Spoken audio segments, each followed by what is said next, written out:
I recently had the privilege to see the new movie Sinners, Ryan Coogler's masterpiece, which was as great as everyone has been talking about. I was struck in watching it how much the movie is a meditation on key themes in American history and particularly African American history, dissecting issues like Jim Crow segregation, Black economics, the resurgent KKK, the myth of lynching. I could go on and on, but I thought I would do a video focusing on one particular element that I found particularly moving and brilliant, that you're able to understand further layers in that depiction by understanding the history. And that's the use of the banjo, and a banjo particularly being used by a vampire, Remick. Remember, Remick is the guy who's using the banjo to try to lure out the people to bloodsuck and gain the power from the Black community. That's the role. The vampire is more than just a jump scare horror device in the show. It is a meditation on how white culture has leached off of Black culture, trying to steal their power. One of those elements is Remick's use of a banjo. So let's dig into that history. First, we need a bit of context. The banjo had its origins in musical devices that were developed in West Africa centuries ago. Then those instruments were carried over by the enslaved to the Caribbean.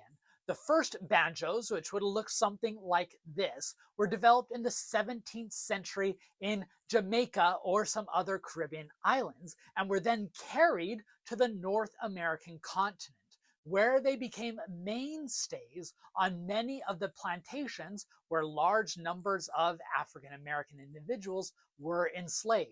Here you see a painting from the 18th century that features one of the enslaved individuals using a banjo.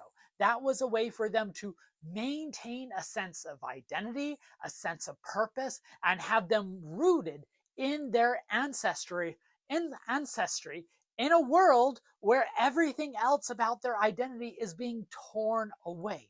But just like many elements of Black culture, it soon became appropriated and stolen by mainstream white supremacy, especially the banjo, with the rise of minstrel shows in the 19th century, where either Black actors or more often white actors in blackface, see like this image, would use the banjos as part of their performance. Scholars call this the creolization of American culture, in which white communities appropriate the Black tools, Black ideas, Black performances for their own entertainment.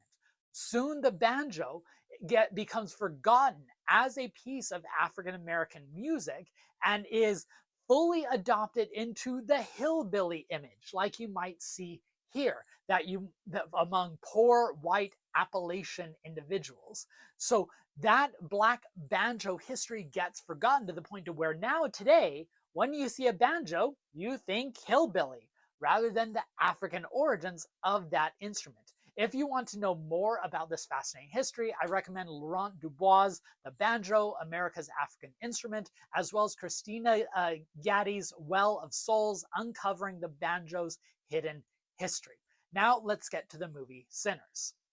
I think it is perfectly poetic that Remick, the vampire who's trying to blood suck the life and the power out of the African American community. Remember, he is drawn to the performance because he wants to get in touch with their ancestors, the same way that Sammy's music with the guitar did. That Remick is using a banjo, a physical embodiment of the very type of blood sucking or cultural appropriation that he wants to embark. Meanwhile, Sammy, the cousin to the Smokestack twins, is representing how the African American community continues to evolve. Even when they lost the banjo as the symbol of their resistance, they're able to adapt to new musical instruments like the guitar and like new genres, including the blues. And in that surreal montage, one of the most powerful cinematic scenes in recent years, in which generations are connected together through music, you see, along with Sammy playing the guitar, you see an African playing the banjo from centuries before, connecting that musical impulse across generations. That's the very type of cultural power and connection that Remick is trying to steal from them and that his banjo represented.